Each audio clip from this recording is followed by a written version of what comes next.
अस्सलाम वालेकुम। Computer classes के इस चैनल में आप सबका वेलकम है जी। इस चैनल पर हम लोग कंप्यूटर की टर्म्स की वर्किंग के बारे में देख रहे हैं कि कंप्यूटर के अंदर कुछ टर्म्स होती हैं जो वर्क किस तरह से करती हैं। हम लोगों ने इसमें बहुत सारे लेक्चर्स अपलोड किए हैं जिसमें basic structure of C++, data types, variable declaration, initialisation, type casting, increment, decrement, operator, फिर आगे उसकी प्रीफिक्स, पोस्टफिक्स फॉर्म्स वो किस तरह से टू वेज में काम करती हैं, as a independent, as a larger expression. उसके बाद हम लोगों ने if statement, if else statement, nested statement और मल्टीपल इफ़ एल्स स्टेटमेंट का सिंटैक्स और प्रोग्राम्स के थ्रू वर्किंग को समझ कर देखा। अब हम लोगों ने लूप वाला चैप्टर स्टार्ट किया हुआ है जिसमें हम लोगों ने लूप्स की 4 टाइप्स को डिस्कस किया। While loop, do while loop, for और आगे इंशाल्लाह हम लोग फॉर लूप और नेस्टेड लूप के बारे में भी देखेंगे। अब वाइल लूप क्या होता है? वाइल लूप के लास्ट लेक्चर्स में मैंने थ्योरेटिकली डिस्क्राइब किया था उसका सिंटैक्स और फ्लो चार्ट के थ्रू। ठीक है, आज लास्ट लेक्चर में मैंने वाइल लूप का एक प्रोग्राम भी करके देखा। आज इंशाल्लाह फिर से एक वाइल लूप का प्रोग्राम करके देखेंगे कि वाइल लूप के अंदर किस तरह से वर्किंग हो रही होती है प्रोग्रामिंग के अंदर। लेकिन स्टार्ट करने से पहले अगर आप हमारे चैनल पर न्यू हैं तो प्लीज़ हमारे चैनल को सब्सक्राइब कीजिए, बेल आइकन को प्रेस कीजिए ताकि नेक्स्ट अपलोड होने वाली वीडियोस के नोटिफिकेशंस आपको रिसीव होते रहें और आप लोग हमेशा सीखते रहें। हमारी वीडियो को एंड तक देखिएगा। अगर आपको हमारे पढ़ाने का मेथड अच्छा लगे, समझ आए, तो प्लीज़ हमारी वीडियो को लाइक कीजिएगा, शेयर कीजिएगा। तो इस चैनल पर हम लोग वाइल लूप के थ्रू एक प्रोग्राम कर रहे हैं। स्टार्ट करते हैं जी।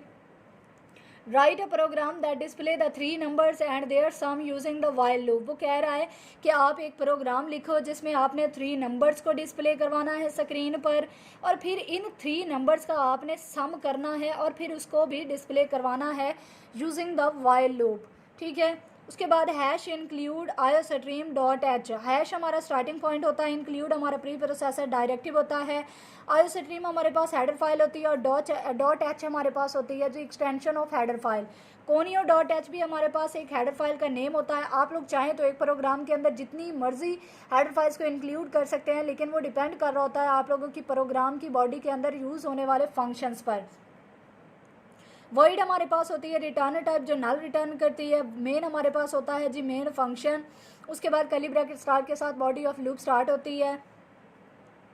उसके बाद इंट सी और सम, दो मैंने वेरिएबल्स लिए हैं, एक आप लोगों के सम के लिए लिया है और दूसरा आप लोगों के सी जो है वो आइट्रेशन को जाहिर करेगा जिसमें आप लोग देखोगे कि कितने नंबर्स को आपने डिस्प्ले करवाना है। चूँकि उसने हमें बता दिया है 3, तो हमें पता है कि हमने कितने तक कंडीशंस देनी है।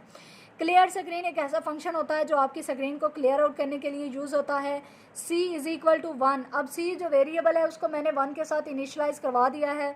सम इज़ इक्वल टू 0 और जो सम है उसको मैंने 0 के साथ इनिशलाइज करवा दिया, यानी उसको 0 वैल्यू असाइन कर दी है कि वो 0 से स्टार्ट होगा और c को मैंने 1 असाइन कर दिया यानी वो 1 से स्टार्ट होगा। अब यहाँ पर आप लोग while c less than equal है 3, क्योंकि 3 नंबर्स हैं इसीलिए मैंने यहाँ पर 3 कंडीशन दी है कि वो 3 तक हमारा लूप चले। यहाँ पर हम लोग कंडीशन चेक करते हैं, 1 से इनिशलाइज करवाया गया तो 1 इक्वल लेस देन इक्वल है जी 3। अब 1 लेस देन होता है 3 की हमारी कंडीशन हुई ट्रू, अंदर आ गया c।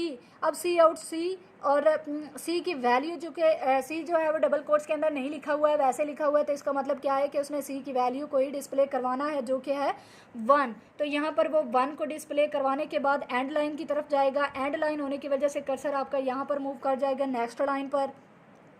उसके बाद नीचे अगली स्टेटमेंट की तरफ आएगा। चूँकि एक कर्ली ब्रैकेट के अंदर ये तीनों स्टेटमेंट्स लिखी गई हैं इसीलिए ये कंपाइलर जो होगा है वो हर एक स्टेटमेंट के पास जाएगा और हर एक स्टेटमेंट को एग्जीक्यूट करवाने के बाद उसका रिजल्ट उसके अंदर स्टोर करवाएगा वेरिएबल के अंदर।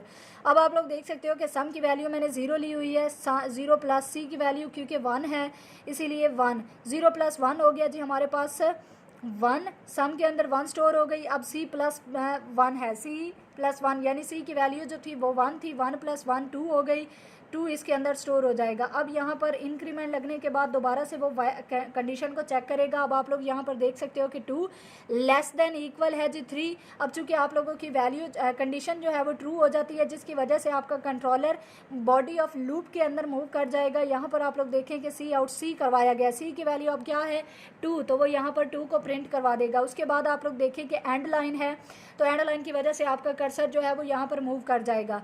उसके बाद यहाँ पर आप लोग देखें कि अभी ये प्रिंट नहीं करवा रहा है सम की वैल्यू को, अभी ये सिर्फ और सिर्फ सम के अंदर न्यू वैल्यूज़ को स्टोर करता जा रहा है।